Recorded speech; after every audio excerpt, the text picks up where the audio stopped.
Good afternoon, ladies and gentlemen, and welcome to the Rebel News live stream on this, a Friday, October 25th, 2024. I'm David Menzies, and my co-host, well, let me tell you a little bit about my co-host. Folks, do you know that it was 40 years ago today that the movie The Terminator was released? And if you can't get enough of my co-host, don't worry, on Monday, she'll be back. She is the she-devil with a sword. She is the Khaleesi of Northern Alberta. She is the ever-lovable Sheila Gunn Reid. How you doing there, Sheila? Oh boy, it is a photo finish that I'm even on the show today.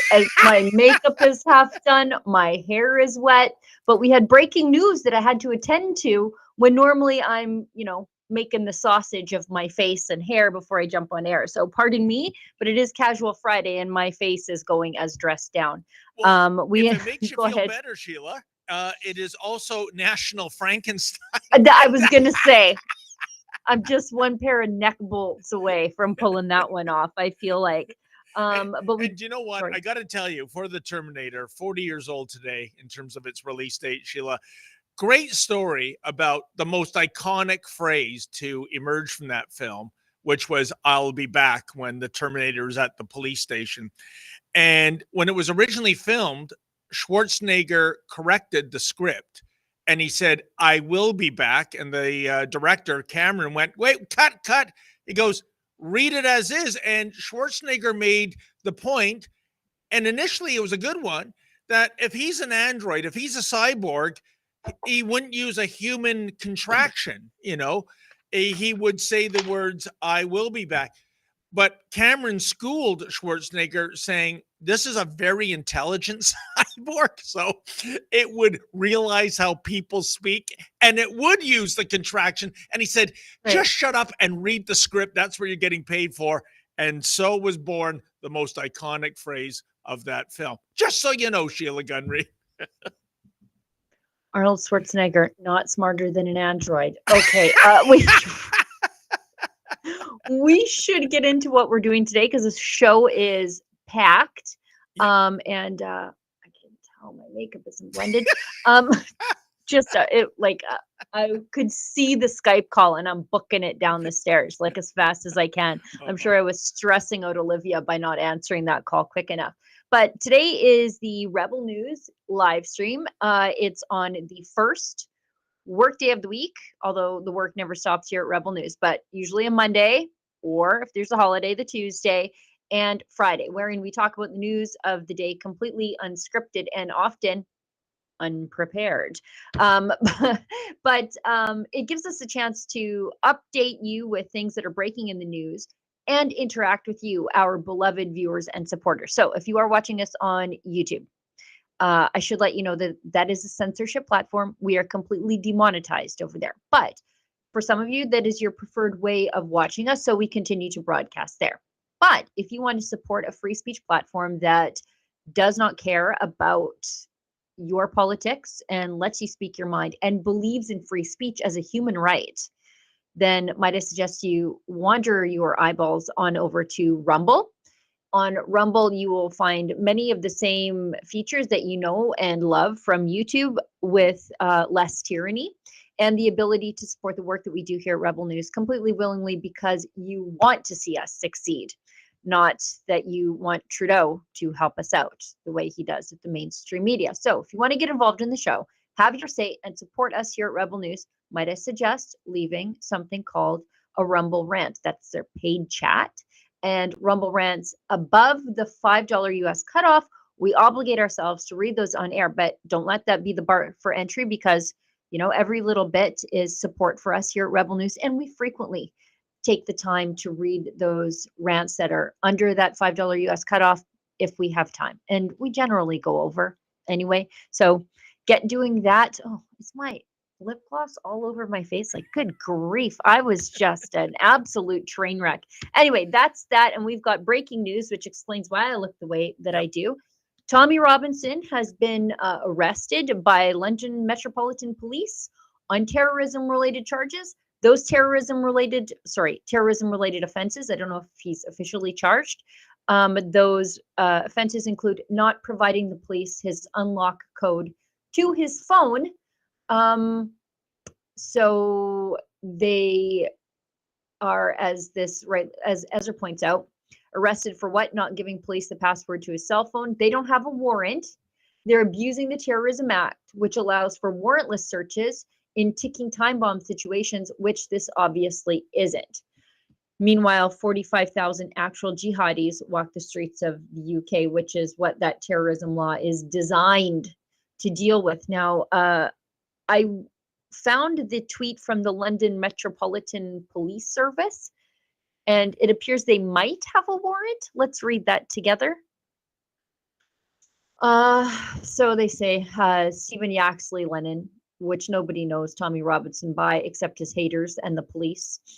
They arrested him in Kent this afternoon and its impact on tomorrow's demonstration in central London. Kent police. I'm sorry, I just said London, but it's Kent. His arrest follows a direction from the High Court that a warrant to ensure his attendance at court next week should be executed this afternoon. We understand the warrant requires him to be detained until he can be transferred into the custody of the court on Monday. So basically, they're saying he's going to flee. But he came back into the country for this. So why did they think he's going to flee? Well, Sheila, knock me down with a feather. This happens, of course, just on the eve of a rally Tommy Robinson was going to speak at in London tomorrow. And you know what? Congratulations to the politicians of Great Britain. You have actually proven Tommy's point that there is two-tier politics going on in that country, which has led to two-tier policing. This is not a police matter, Sheila. Let's not kid ourselves. This is a political matter. They are going after him. Meanwhile, as you read just a few seconds ago, there's 45,000, was it? British Muslims that sympathize with the jihadis. That would be typically, I imagine, the River to the Sea crowd, the New Age Hitler Youth movement chanting genocide on the streets of Great Britain every weekend. But somehow Tommy Robinson, for exposing this, that's the problem. I mean, whatever happened to don't shoot the messenger? And you know, folks, this is very serious because they will put Tommy Robinson in a cell, and jail is a very unsafe place for Tommy Robinson. You have Islamist, basically prison gangs who hate him, who want to take him out, who might in the kitchen do something to his food. That's why the last time he was in jail, Sheila, I can't remember, he lost an extraordinary amount of weight. He would not eat the food that was given to him on the suspicion that it was tampered with something. So I can tell our folks that Ezra right now is making arrangements to get to Pearson to hop on a plane and get over to the UK to help Tommy Robinson. But it's shocking, but you know, Sheila, I can't say it's surprising, unfortunately. No, not at all. out of the corner of my eye, and I know it's in the article that I quickly rushed out the door. It is from Tommy Robinson's Twitter account, X account, sorry. Tommy, it's from the admin.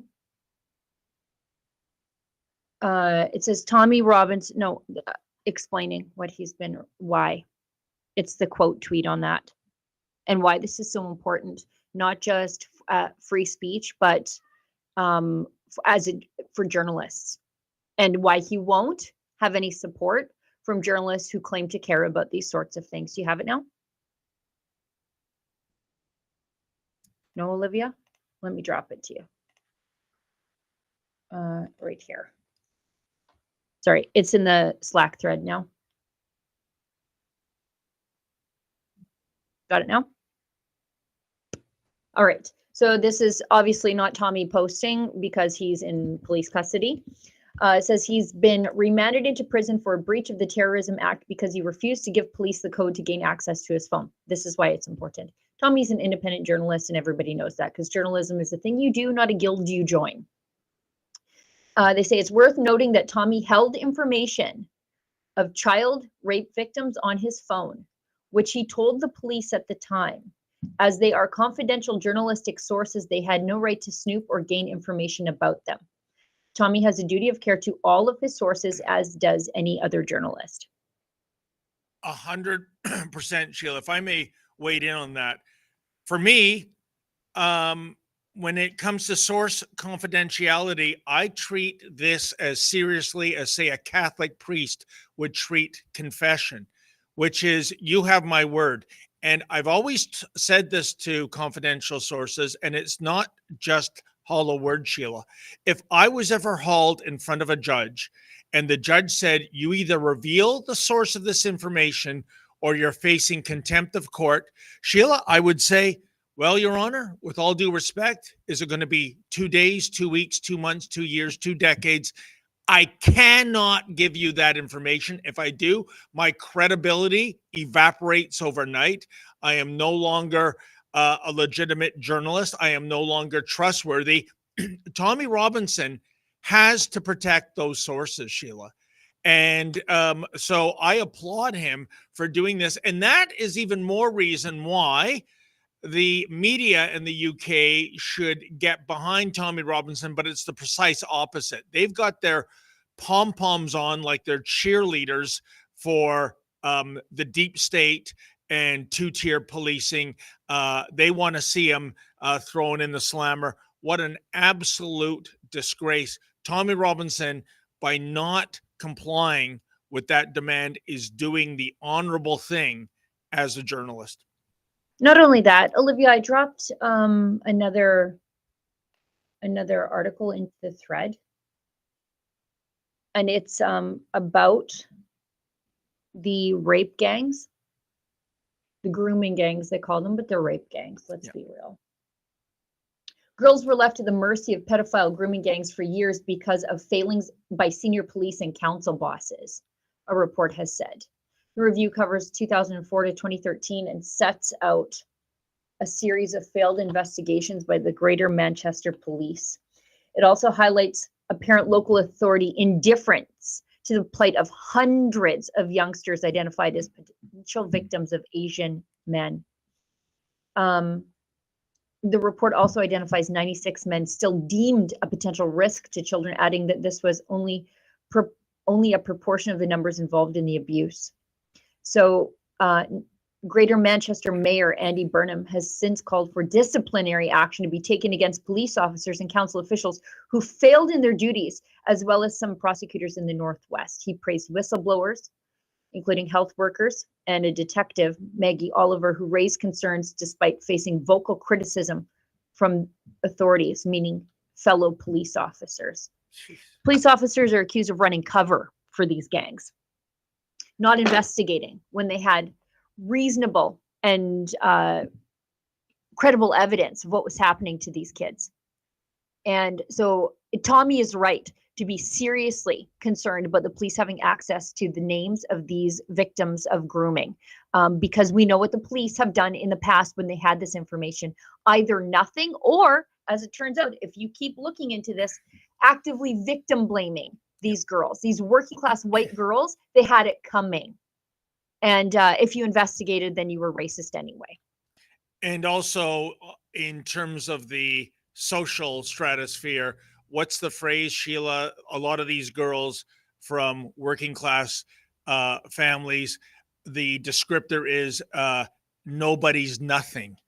Yeah. You know, there. So if it was a member of the royal family, oh, you better believe all the king's horses and all the king's men are assigned to this. But instead, turn a blind eye and go after the troublemakers like Tommy and whoever his sources are for exposing this grotesque and egregious thing that's happening in the UK. Can you imagine, Sheila, rape gangs of minors? I mean, if you're a police officer and you think it's okay to turn a blind eye and hold your nose to this, well, this is a dereliction of duty. Why are you a police officer? Why do you have a badge? Why did you swear an oath to uphold the law? This is absolutely despicable. And Sheila, I truly believe we're but a few years away in this country from this kind of garbage that's happening in the UK. In fact, I don't know if you can see this or not. I have my mug you can buy at the Rebel News store. It's my mug shot. Yeah, my mug shot, folks. Wanted for journalism. I, too, have been arrested 4 times in 5 months for the practice of journalism. So it is coming here.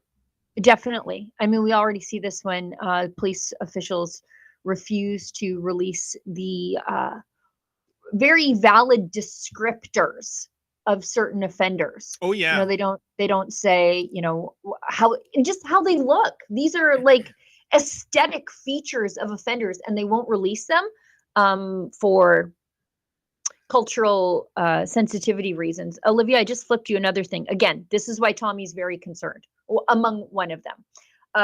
Police, and this is from December 2023, so it says it's more than 10 months old, but it's still fairly relevant. Police still victim blaming in grooming gang case, a watchdog finds.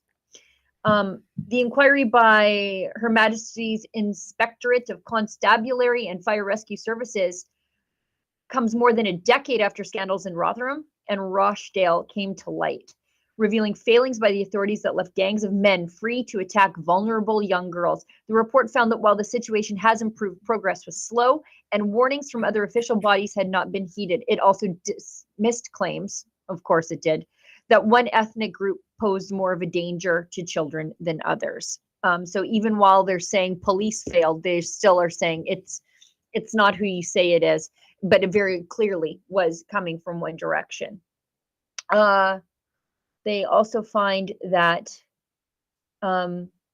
we found that an accurate view of group-based sexual exploitation still wasn't available to the police service.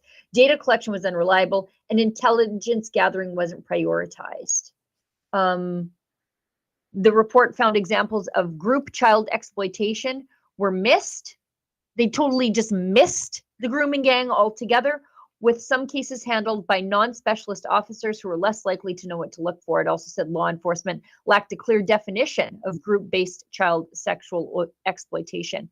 In one key case, oh, look at this. They want to look at Tommy's phone right now, but when they had phones relating to these grooming gangs, they never even examined them. Let's look at this. In one key case, key evidence from mobile phones was not examined for a year. A year.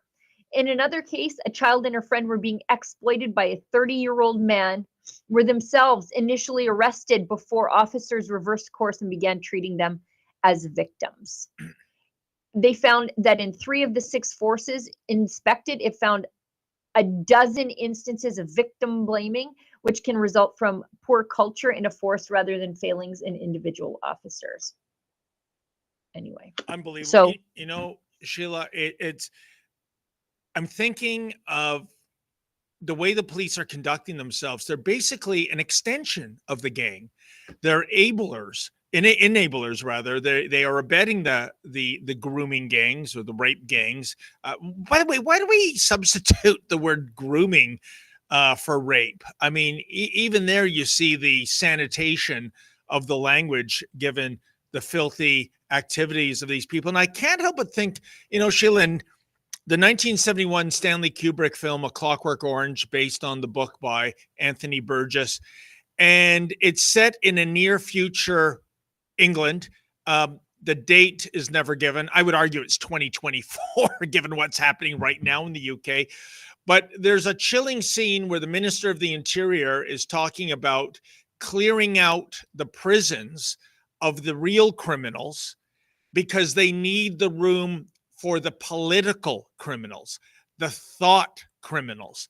And it's so much to the fact that not only are the prisons cleaned out, well, because once you get rid of the thugs and the gang members, what are you going to do with them? Well, they're actually, in certain cases, made into police officers. And it's that great scene where chilling scene rather, where the protagonist, Alex, is grabbed by two members of his former gang, which are now wearing police uniforms, and they enforce the law by almost torturing him to death.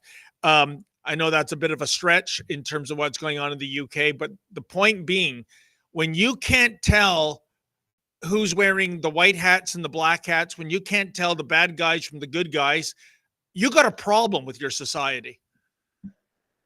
We do. Can you please remind me the Give, Send, Go campaign we have for Tommy Robinson? Do we have that yet? You know what? I'm going to check. I'll just pop over to Ezra's page. Is it, are you speaking of TommyTrial.com? I'll, maybe Efron or Olivia can dig that up while I Save Tommy Robinson. Oh, okay. Thank you. Sorry, folks. This is such breaking news. We weren't even prepared for it before we came on. I wasn't. Yeah. I didn't know the exact URL. As you know, we probably have half a dozen related to Tommy Robinson. But it's Save Tommy Robinson. If you go to SaveTommyRobinson.com, I believe, you can make a donation. There's a Give, Send, Go for his legal fees there. He needs the best of lawyers, because right now he's in custody for protecting his sources, young minors who very clearly cannot rely on the police to protect them at this point. And we know there are some instances where the police were actually at least tangentially involved in the grooming gangs. So Tommy has to be very careful who's in possession of this information. But the point is, he went back to the UK to attend this. Yep. So why did they arrest him, if not just for spite? That's it. And I think as well, Sheila, for all you other future aspiring Tommy Robinsons out there, you better give your head a shake. Do you want to spend the rest of your life in a slammer, surrounded by a sizable chunk of the prison population that hates you and will go out of their way to do really bad things to you? Because really, if they're in the slammer for life, what's the downside? This is so disturbing on so many levels, Sheila. And I'm so happy Ezra is getting on a plane to help Tommy. This is an incredible injustice. Maybe the silver lining is that, in the law of unintended consequences, the Barbara Streisand effect, by the government doing this to Tommy, it's going to raise that much more awareness. And when people look into this issue, they should be as seething as we are, because the UK is not a safe place. And when you go to the police, you expect them to be the guardians, don't you? And when the guardians look upon you as the issue, as the problem, that they resort to victim blaming. Unbelievable. Yep. And it just to clarify, it's SaveTommy.com. Although if you plug in Save Tommy Robinson into the Rebel News website, it'll take you to that donation page anyway. So that's what's happening right now. Journalism under threat, a corrupt police system there, double standard in policing, while actual terrorists are on the loose every single week in the UK. And Tommy's crime, once again, is protecting his sources and being an outspoken critic of two-tier policing. Explain to me again how multiculturalism is a good thing, Sheila. I don't know why you'd ever go into policing in the UK. What did they do besides hassle truth tellers and bother old ladies, take their knitting needles and gardening tools off old ladies and brag about what a success in policing they've done? In the meantime, Hamas supporters just run amok. Islamists are running the show, and grooming gangs are exploiting an entire generation of the white underclass there. It's uncanny how that's even a thing. I mean, how they've been enabled to prey upon young girls who presumably have parents and get away with it. I mean, I'm almost lost for words, Sheila. I know that's very bad when you're broadcasting, but it is just astonishing what's going on across the pond, and the lack of law enforcement going after the real hooligans, the real perverts, the real pedophiles. And instead you lock up Tommy Robinson. Like I said from the get-go, Sheila, they just made Tommy's point when it comes to two-tier justice and two-tier policing. Yes. I'm going to just move along because that news was breaking. It's going to develop as the day goes on. We've got Ezra en route Monday for that court hearing. So if you are interested in how this story develops along the course of the day, follow us here at rebelnews.com, and do not hesitate to go to savetommy.com. We're updating that page regularly. And if you believe in free speech, and if you're a Canadian and you want the first ditch of this battleground to remain in the UK, might I suggest we attempt to win the battle there before it comes here. All right, we've got a message from our friends at stickerpack.com. Are you ready to show your support and style? Sticker Mule has a fantastic offer just for you. For a limited time, you can grab free Trump stickers. Yes, you heard that right. Free Trump stickers. Whether you want to decorate your laptop, and oh, friends, you know I do. I love that.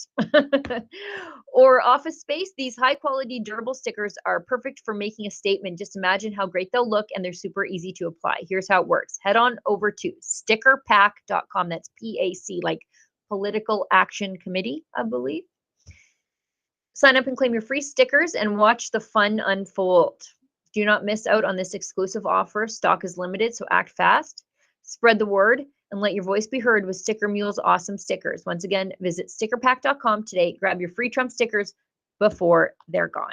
Okay, I think if that's Olivia, do we want to hit an ad break or what?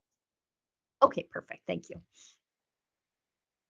What if governments are trying to reinvent the wheel when the greatest teacher of all times has already laid out the perfect blueprint for a constitution for a kingdom of love, faith, and freedom? Introducing the Kingdom of Heaven Freedom Passport. This special edition Freedom Passport captures the foundational truths of love, ethics, and freedom for all. It's a powerful reminder of Jesus's call to love one another and to be part of something bigger that you can carry with you every day. Join the movement, share the truth, and spread the love with your family and friends. Get your Kingdom of Heaven Freedom Passport at freedompassport.ca. And right now, all orders in North America come with free shipping and a free downloadable song with every purchase. Why should you join Canada's National Firearms Association? We currently have one of the most aggressively anti-firearm governments in our nation's history, promoting fear and placing blame like never before. Our rights, freedoms, culture, and heritage, it's all on the line. But we are fighting back, and there is strength in numbers. We work within the law to change the law, to defend competitors, hunters, collectors, and other law-abiding firearms owners. We can get through this. We've done it before, and we'll do it again, if you are with us. Canada's National Firearms Association. Freedom, safety, responsibility. Quality of life matters. Affording groceries and the basics matters. Ottawa has a different agenda. Their energy production cap will cut your family's budget, which means less money in your wallet. We say let common sense prevail. Tell the feds at scrapthecap.ca. All right, let's go into Justin Trudeau. His MPs want him gone, and they staged the weakest, most limp-wristed coup I've ever seen in my entire life this week. Sean Casey, hang your head in shame. Yeah, 100%, Sheila. That might be the most pathetic mutiny in the history of mutinies. And you know what kills me is, once again, Trudeau, and I wish the media would call him out on this, caught lying, because he originally said he was going to give reflection to what these members of the caucus had to say. No, within you mean seconds he of looked coming at his reflection. Yeah, he stared in coming the out mirror. It's like he's 5 seconds out of the room, and he's asked, "Are you staying on as leader?" And he goes, "Yep." I mean, Sure am. Yeah, hey, for all those, I mean, couldn't you at least say, I'm going to give it the weekend, I'll give you an answer on Monday? Like, going through the motions of reflecting, couldn't he take a page from Daddy and say, I'm going to go for a walk in the snow and reflect? I'm sure it must be snowing somewhere in Canada. Here. Maybe up there Here. where you are. Yeah. There you go. But no, that was all a bunch of BS. Unless he meant the period of reflection was less than half a minute. That's astounding. He is clearly not going anywhere. I really think, Sheila, he saw being prime minister, he thought he'd have a gig for life like his idol, Fidel Castro. Maybe more than an idol, if you know what I mean. Anyway, I think he thought he was going to die in the House of Commons as a prime minister. He can't believe it's not even been 1 decade yet, and you want me out of here? I have far more destruction. I mean, I have far more building of Canada to do. So I think we do have a video of we do have a couple of clips. Yeah. Yes, let's check it out. With at least 24 Liberal MPs calling for his resignation, Trudeau pivots, as he tends to do, and says, no, Conservative MPs are unhappy with Poilievre. Except there's no coup happened. And they couldn't be, I don't think they could be happier with Poilievre at this point, because he's caused the party, which was just like a bread and milk soup, into something like spicy, exciting, fun, and poised to win the next election. But let's go to Trudeau just doing the old, look over there, don't look at my problems. Unlike the Conservative Party of Canada, we have robust conversations within our ranks about the best way to move forward. I have a hard time believing that all Conservative MPs are fully supportive of having had one of their members get an all-expenses paid trip down to Florida for an extreme right-wing anti-abortion church. I have a hard time believing that all Conservative MPs are fine with a member of their front bench dining with neo-Nazis over the past years. I have a really hard time believing that all Conservative members are perfectly fine with their leader politicizing issues around national security, but refusing to get a security clearance to be able to actually deal with foreign interference. In the Liberal Party, we talk amongst ourselves. We share our perspectives. We're open about our united desire to make sure that Pierre Poilievre doesn't get the chance to cut the programs and services that Canadians are relying on in this time of affordability crises. So yeah, we're going to continue to have great conversations about what is the best way to take on Pierre Poilievre in the next election. But that'll happen with me as leader going into the next election. Yeah, well, you know what? That won't be the best way with you as leader, according to the polls and according to your popularity, namely the most hated prime minister since 1968. I think 38% for Justin Trudeau. Second place at 21%. I don't know. And Sheila, I want to hear what you have to say, but two things just jumped out. This guy is blowing the whistle on an all expenses paid trip to anywhere. And Florida? This guy is talking about politicizing issues attached to national security. Oh, pot meet kettle, kettle meet pot.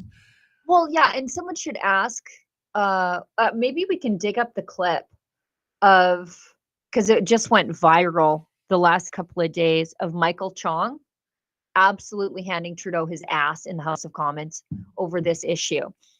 Because you know who doesn't have security clearance but gets these briefings anyway? Trudeau. He has not submitted to the same security clearance that he is expecting Pierre Poilievre to submit himself to. And as Michael Chong rightly points out, Michael Chong got the security briefing because he's the target of foreign interference. He finally got the security briefing after the story broke in the Globe and Mail. And then they're like, oh, dang, maybe we better do something about this, after they've known since at least 2021 that he was a target. So they briefed Michael Chong, and Michael Chong cites the portion of the law that says you can brief a target. You can waive the security clearance, but the security clearance is important to Trudeau because it muzzles Poilievre going forward. So Poilievre can't go to the media and say, they've been getting help from China since 2019 or 2015 or however, and I've seen it. They don't want him to say that. So whatever is in those security briefings, very, very bad for the Liberals because they are insisting on this muzzle going forward.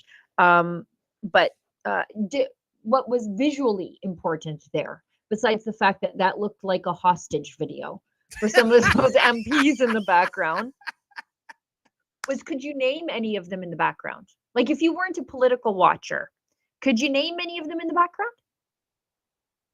Great question, Sheila. I didn't see. If you did you see a cabinet minister in the bunch? No, you'd think at the very least Fraulein Freeland would be there, but Nope, she's AWOL too. Not a cabinet minister in the bunch. I don't know who's in the background there. At first, I thought it was the house flipper, Noor Mohammed, but I'm not sure. But these guys, if you were not, and oh, there's the guy who called Indigenous women awful names in the corner. You see half his face, from the East.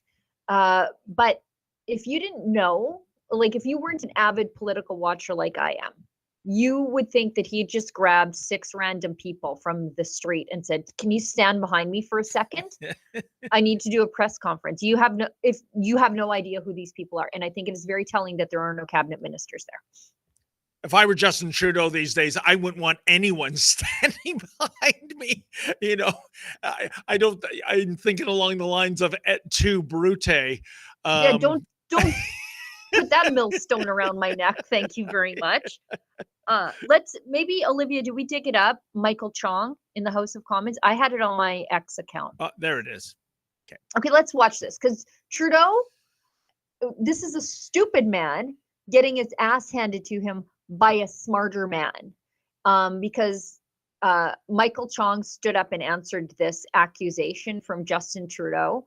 And he's exactly the right guy to do it because he was the target of Chinese meddling. The Liberals withheld the information against him, or not against him, but the information of the Chinese acting against Michael Chong for political expediency.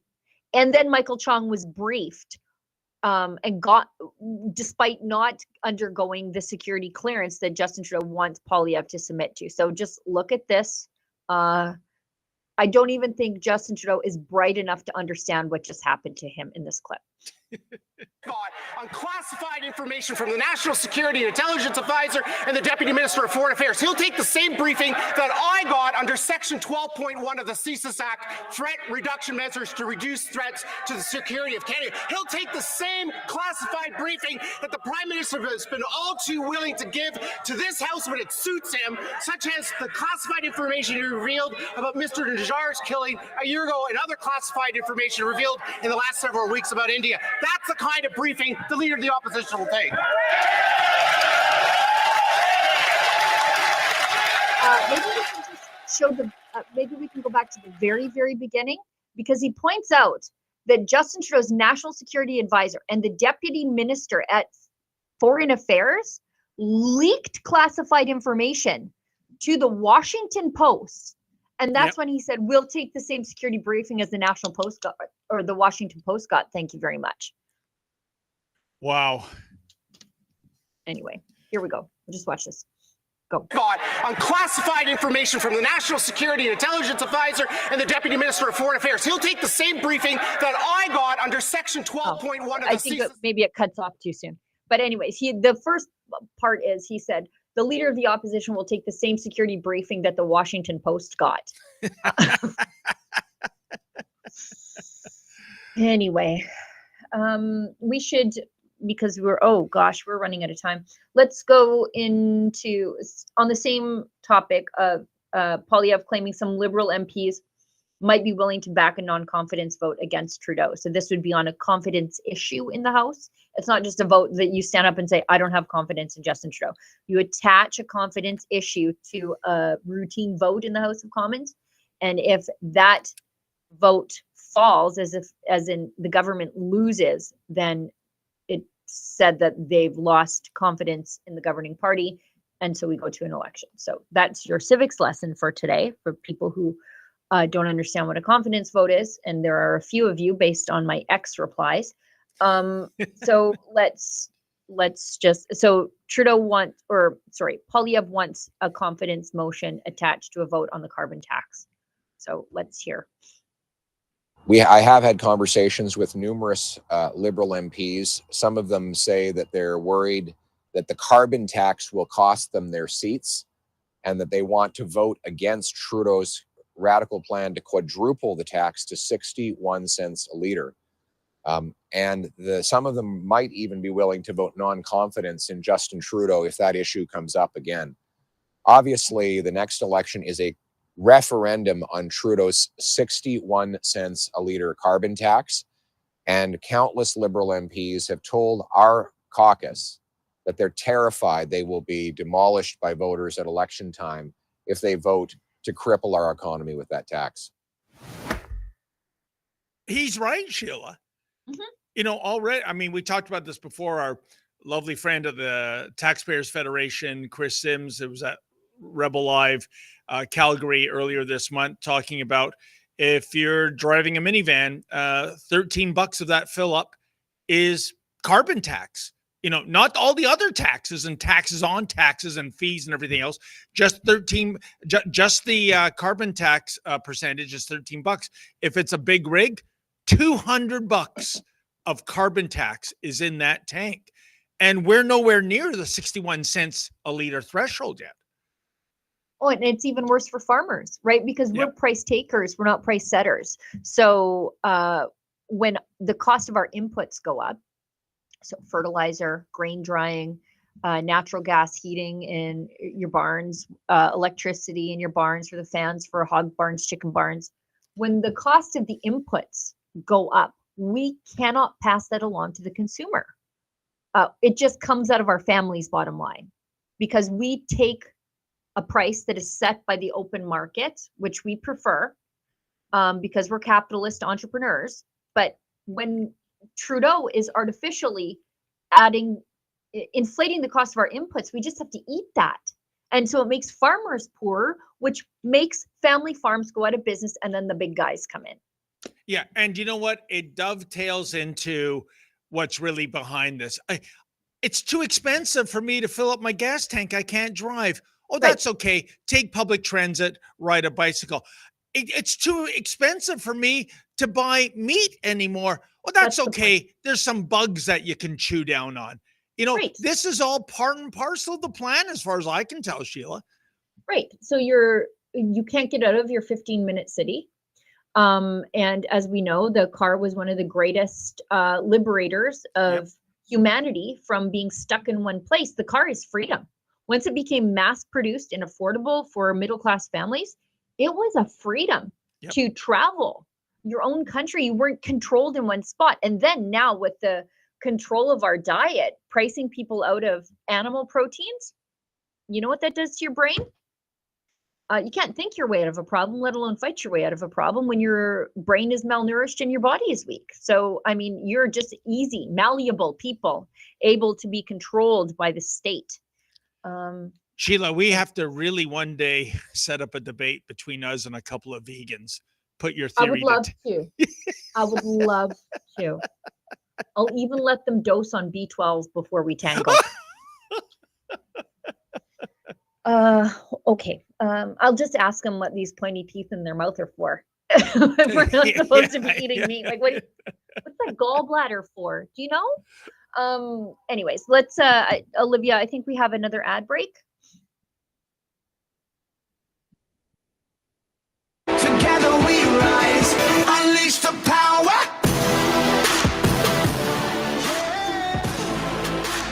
Unleash the power.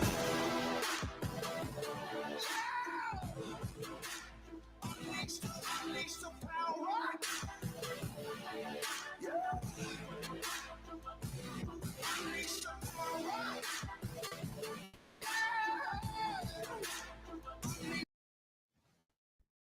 In Brazil, so I'm using a VPN to get on the internet. What's a VPN? It stands for a virtual private network, and you get around these government firewalls. Suddenly, the president of Brazil banned his whole country from going on Twitter. It was a political censorship news. I've downloaded the VPN from a company called PIA VPN. We've teamed up with them at Rebel, and it's a great deal. I got on the internet really quickly, safely, and even I'm a bit of a technophobe. I managed to figure it out with 2 clicks. And here's the great news. If you go to piavpn.com/rebel news, not only do you get a big discount, but they pay us a bit of a commission too. Everyone's a winner. Your freedom, your VPN, and a little bit of cash coming to support Rebel News. I'm using it myself to get around the censors in Brazil. You can use it too. That's piavpn.com/rebel news. Right now, I'm standing in front of a massive 47-foot long billboard alongside of Alberta's busiest highway, Highway 2. This thing gets 1.3 million monthly impressions every single month, and it's spreading the word far and wide about the new Rebel News cruise. So if you're thinking about joining us in June 2025 to Alaska, act now because it's going to fill up fast. We're sailing on the Holland America cruise line, which means you can expect top-notch service and luxury while you're on board. But the real excitement, the special Rebel News only events.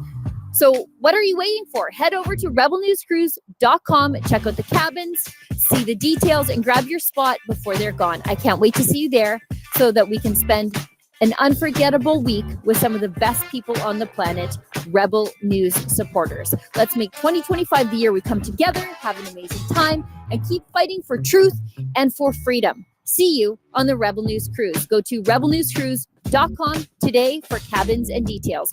For Rebel News, I'm Sheila Gunn Reid.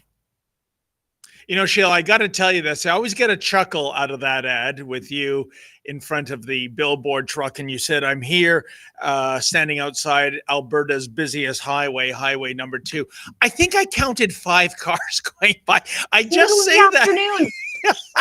It's the middle of the afternoon, and that should take us to our next topic because our infrastructure isn't being overwhelmed by mass migration here quite yet. Well, you know we what? want to keep it that way. You know, you cut me off at the pass.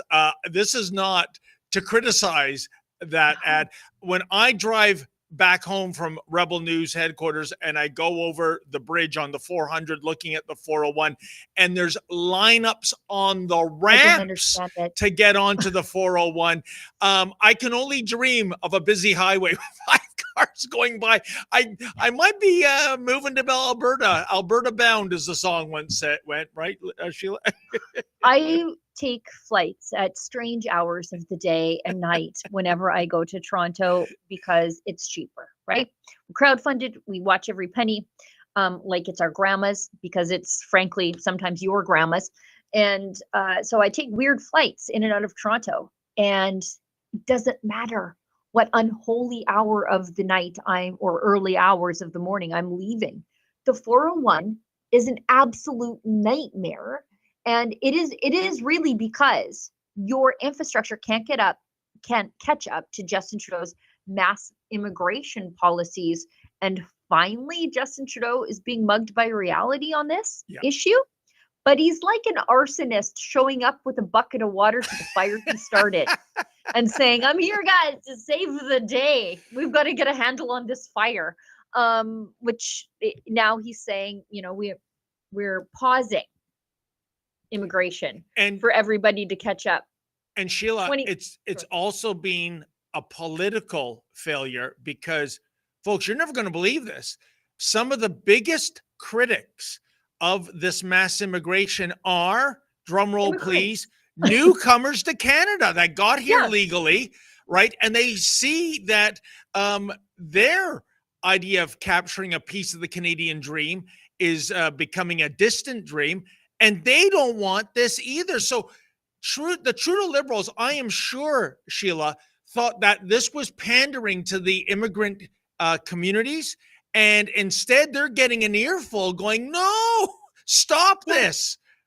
Well, you can tell it by the polling data in Toronto. Like, they're losing ground in a city that is Canada's most diverse, where there's more minorities than white people in Toronto at this point. And they're just saying, this is crazy. And especially immigrants who came here the right way. It costs a lot of money to become a legal immigrant to Canada.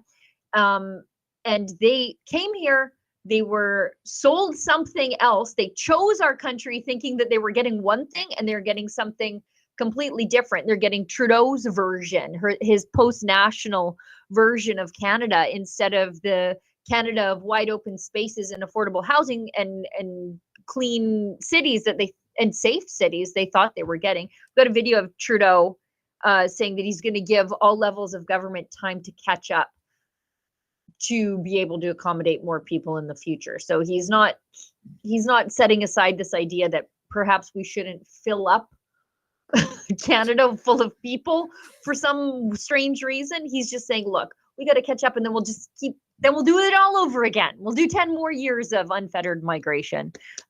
Let's watch this. Canadians are justifiably proud of our immigration system. It has made our economy the envy of the world. It's how we've built strong, diverse communities. It's how we've demonstrated that differences can and must be a source of strength, not a source of weakness for communities and society. Immigration is vital to our future. And as a federal government, we have to make sure that that pride, that faith in immigration is not undermined. Now, it is time to make the adjustments to stabilize the immigration system that we need and get it working right for Canadians for right now. Today, we're announcing that we will reduce the number of immigrants we bring in over the next 3 years, which will result in a pause in the population growth over the next 2 years. This builds on our previously announced measures to cap international student permits and reform the temporary foreign worker program, all of which we are implementing with a single aim: stabilize our population growth to give all levels of government time to catch up, time to make the necessary investments in healthcare, in housing, in social services to accommodate more people in the future. Okay, that's enough. Our immigration system. That's enough. I'm old enough to remember 20 seconds ago where if you said, we can't keep up to this, you were a complete and total racist. Oh, yeah. And what did he just say there exactly when you analyze it, Sheila? Mass immigration works until it doesn't work. Yeah. And it probably wasn't working from day one, going back years when those numbers were grossly inflated. and he's talking about a future healthcare that can accommodate Canadian. As I mentioned, Sheila, I buggered up my knee back in the spring. My MRI is scheduled for Valentine's Day next year. So I've gone 3 seasons, almost an entire year, to get a bloody MRI.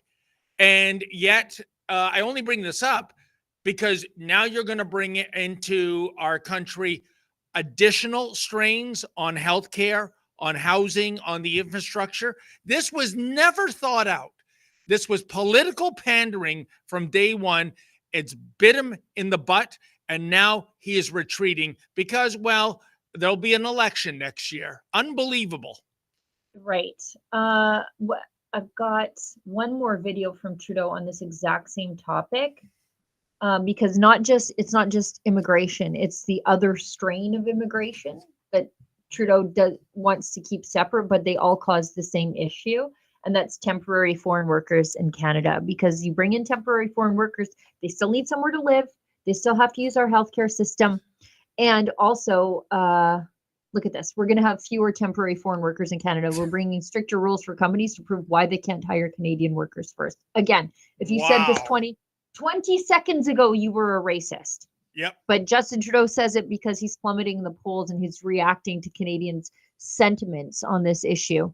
And then all of a sudden it's not racist. Sheila, maybe with your approval, we need to go out to Queen Street and Highway 410 in Brampton. That's the site of the temporary foreign workers and international students having a camp out. By the way, those tents haven't come down. Their bank accounts haven't been frozen, but they believe that, and it's on their own signs, no one is illegal on stolen land. That Canada is full of racists and haters.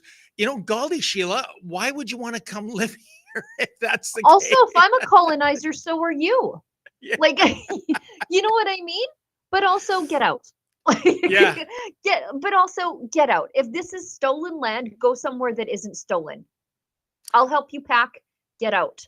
100%. But I wonder if someone could ask them, why don't you think Canadians can do these jobs? Yeah. What is it about Canadians you don't feel can do these jobs?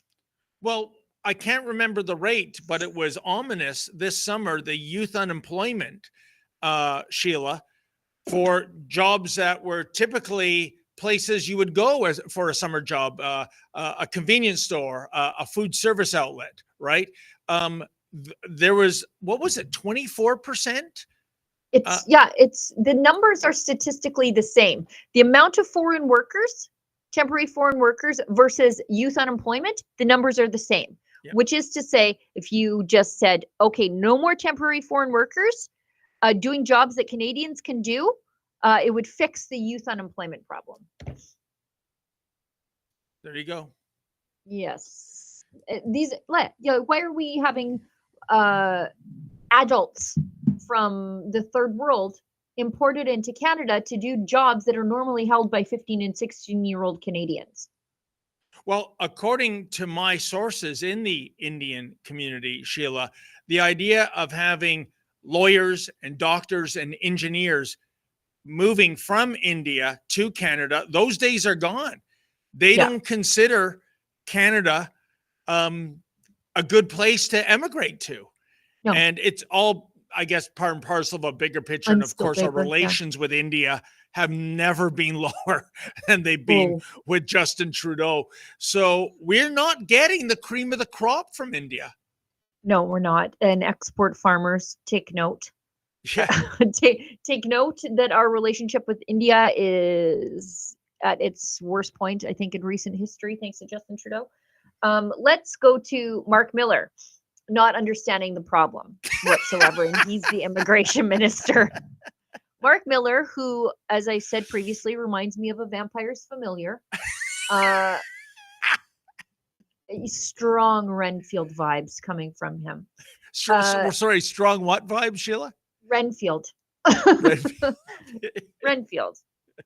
Dracula's familiar. Anyway, he says that Sweden and Germany are warnings of what what happens when the consensus around mass immigration erodes. What? Because the problem is that people have a problem with the consensus and not the effects of mass migration.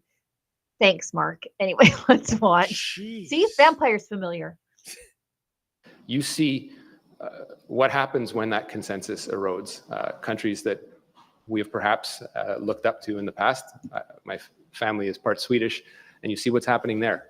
You see what's happening, for example, in Germany. And I think that is something, it's a lesson for us. And you see what's happening to the south of us. And that's a lesson for us to learn. And we have to constantly fight for it. My biggest reproach with chambers of commerce and with groups that have benefited very much from immigration, when I meet with them, they're all telling me, including provinces, that they want more control over immigration, is that you have to stop fighting for it, because we've all gotten lazy about the value of immigration to Canada. And I think it's something that we need to realize, let it absorb, and continue to fight for it. Okay, First of all, to call his boss, because his boss just said something completely different. 100%. But first of all, I just want to tackle one of the first things he said, Sheila, that we've traditionally looked up to Sweden. Like when? Who? I mean, okay, when it was a Swedish company, Volvo made some nice cars. During COVID. I was like, yeah, let's do what they're doing during COVID. Yeah. Yeah. Good point. I like ABBA. Matt Sundin was a great Leafs captain. After that, I got nothing. What am I looking up to Sweden for? After that, like after they're like, we're not locking down during COVID, I'm like, okay, I remember Sweden exists. Good. But after that, I don't look up to them. I don't look at them with admiration about what they're doing there. I mostly forget they exist until they have some sort of mass immigration crime happening there. Yep. And it's not the problem with people re-examining the consensus. It's the problem that's causing people to re-examine the so-called consensus. When they look around and it's like, we're hardly Swedish anymore. That's We're right. losing our cultural identity. Yep. Crime is spiraling out of control. Housing is really expensive and taxes are going up. And then you think about supply, the laws of supply and demand, and even Scandinavian countries are subject to those. That's when people have changing opinions and reevaluate the line they've been sold by their government. It's got nothing to do with people all of a sudden becoming racist, which is, I think, the underlying theme that Mark Miller was trying to suggest there. No, that's a great point, Sheila. I mean, Sweden, I think the Sweden that people have in their minds, the way people romanticize Sweden, that Sweden's not Sweden in that regard anymore. And part of the problem, I'm sorry to say, we got to call out the elephant in the room, is mass migration and certain immigrants not blending in, not assimilating. And that has been problematic for Sweden. As you mentioned, the gangs. Who are these gangs? Where do they come from? Look into that. So, for Mark Miller to bring up Sweden, like he's making the argument against any immigration almost. Yeah. We've got one more. Polyev, and again, I want to reiterate, I'm not against immigration. I'm against unfettered migration. I think the idea of skilled immigration is wonderful. You're setting immigrants up for success. And there is something to be said for the fact that Canadians have a plummeting birth rate. Correct. But maybe we could incentivize people to have more children instead of making it too expensive to expand your own family. Perhaps we could look at the tax rate. Perhaps we could look at income sharing so that more mothers can stay home and raise their kids instead of farming that out to daycares and unskilled temporary foreign workers who work in our daycares. I feel like mothers could do that job if we made it more affordable through taxation for mothers to stay home. And so Pierre Polyev, he is going to consider a mathematical formula that addresses the things that I just said. Look at what was done in the 150 years before Justin Trudeau. We had the best immigration system in the world. Just 9 years ago, we had a housing surplus. We built more houses in 2015 than were necessary to house the new people coming to the country. hard to believe. We had one home for every 1.5 new people. And that was a housing surplus. I was housing minister. Why? Because we had a controlled common sense immigration system that had worked for a century and a half, and Justin Trudeau came along and with reckless abandon totally demolished it. We will reverse the reckless, uncontrolled approach that he has brought and bring home the common sense system that worked for a century and a half. We're going to link the number of, we're going to link population growth to the number of houses, the amount of healthcare and jobs that are available. So we will have a mathematical formula that ensures that we never grow our population at a faster rate than we grow the availability of jobs, homes, and healthcare. Oh, and Sheila, just a very quick clarification. When Mr. Poilievre is speaking of 2015, he is, of course, speaking about pre-October 2015. Right. The first 9 months of the year. All right. Olivia suggests to me that we read a message from our friends at Rumble and then get into chats and then wrap up the show. However, we did get to everything that was on the headline. So that makes me happy and alleviates the pain in my email inbox. And maybe I'll finish getting ready for work. Do you enjoy free speech that Rumble is protecting and fighting for? Our show on Rumble that you're watching right now is only possible thanks to our viewers supporting Rumble's platform by purchasing Rumble's products. Most of you drink coffee every day. That's why you have to try Rumble's $17.75 coffee. It's actually some of the best coffee, and it's the same price as the coffee you buy now, but it's way better. Tastes like freedom. Rumble's $17.75 coffee is free from chemicals, yet rich in flavor. This is because their beans are sourced from high-altitude farms in Bolivia, handpicked and then roasted weekly at their facility in Miami and delivered fresh to your doorstep. And as believers in freedom, buying from Rumble helps fight back against woke corporations like Starbucks and, strangely, Dunkin' Donuts. Join the coffee revolution and brew rebellion with Rumble's $17.75 coffee. Go to 1775coffee.com. Use the code STUDIO to get a free month's supply of their cognitive boosting supplement, Limitless, when you buy 2 bags of their coffee. Think about that. It's a crazy deal. And the supplement is worth more than 2 bags of coffee. Go to 1775coffee.com and try their amazing coffee. All right. A couple of chats. Okay. All right. So I'm just going to scroll up and see where they got misplaced to. Okay. Ryerson Gary, $5.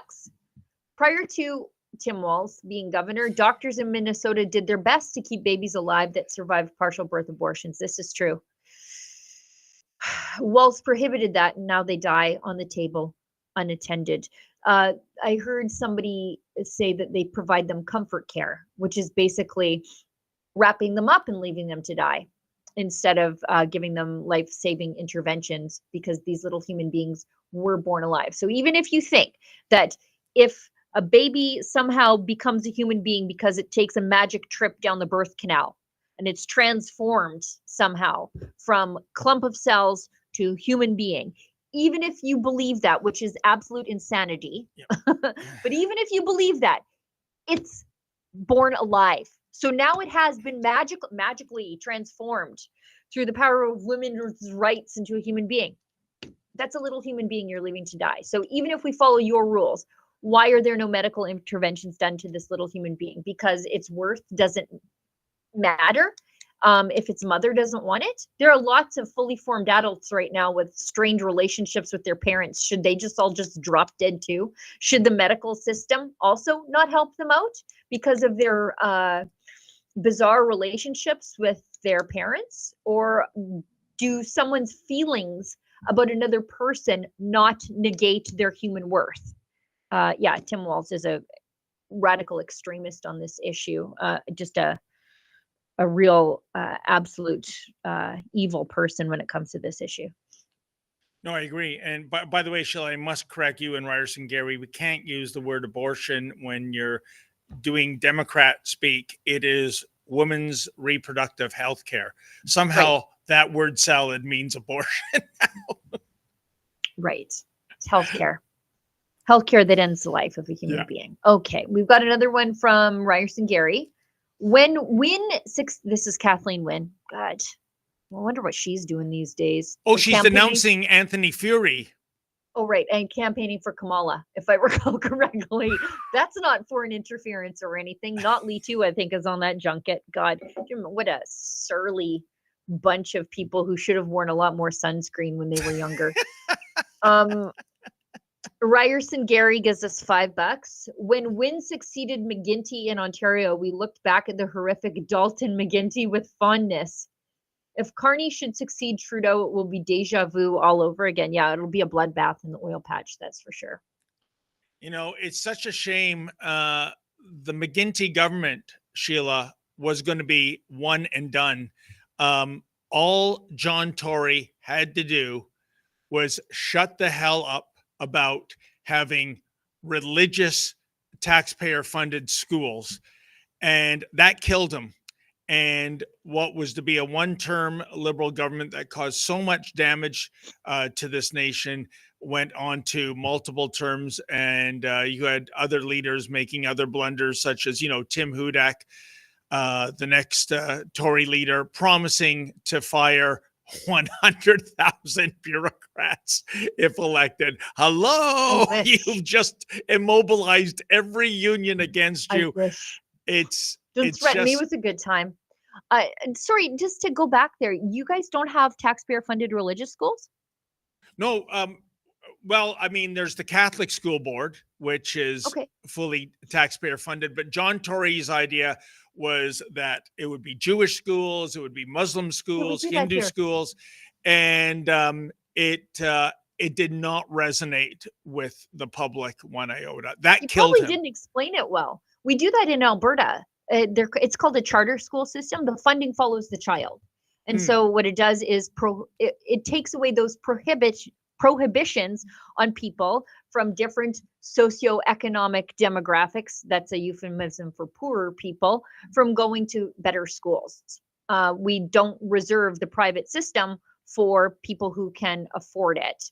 The funding follows the child because poor people and religious people also pay taxes. So you should be able to choose the school of your choosing, whatever you think is best for your kids. And that's why we have the most diverse education system in this country, one of the highest performing education systems in this country, and something for everybody.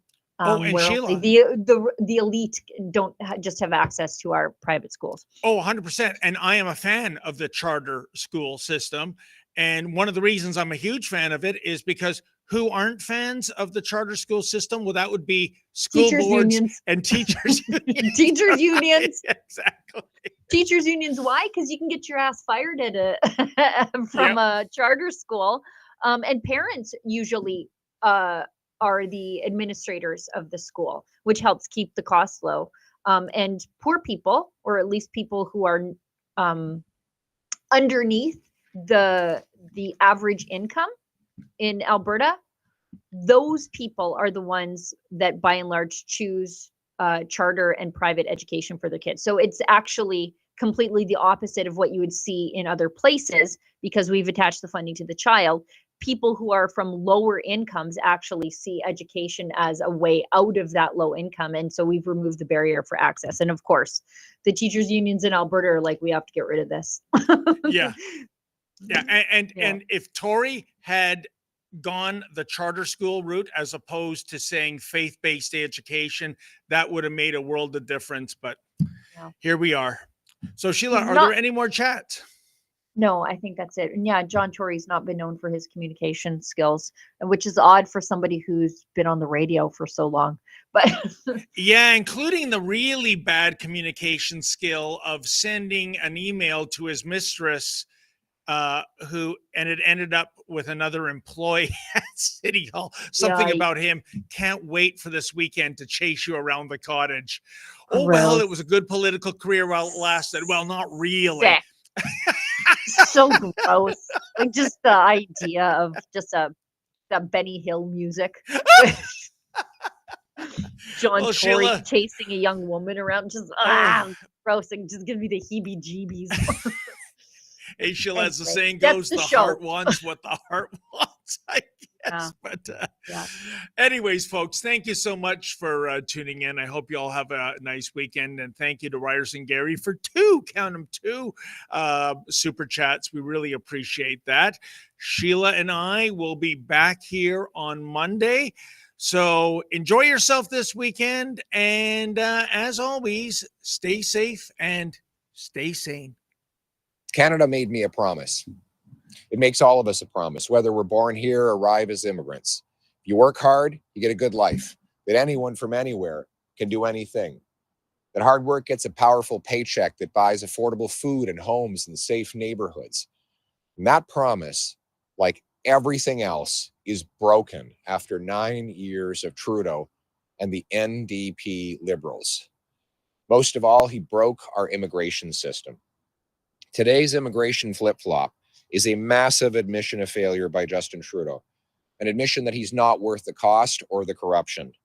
With his own MPs working to throw him out, and less than a year from the carbon tax election, Trudeau has suddenly admitted that radical, uncontrolled immigration and policies related to it are partly to blame for joblessness, housing, and healthcare crises. In fact, let's remember, after 9 years of Trudeau, we have 1 in 10 Torontonians lined up at food banks. We have 1,400 homeless encampments across the province of Ontario. 2 million Canadians have to go to a food bank every month. Scurvy is making a comeback. We have the worst economy in the G7. Everything is broken. And his immigration minister admits that that immigration is out of control after 9 years of Liberal policies. They increased population growth by 200% over the last several years alone. Now, Trudeau called anyone who disagreed with these radical policies racist. Now he's the one cutting immigration to pull back on the disastrous mistakes that he made. But worst, he destroyed the best immigration system in the world, a system that had a common sense consensus of conservatives and liberals for 150 years. Immigration was not even controversial before Trudeau came along. How did he do it? He left Roxham Road open for a year after President Biden offered to close it.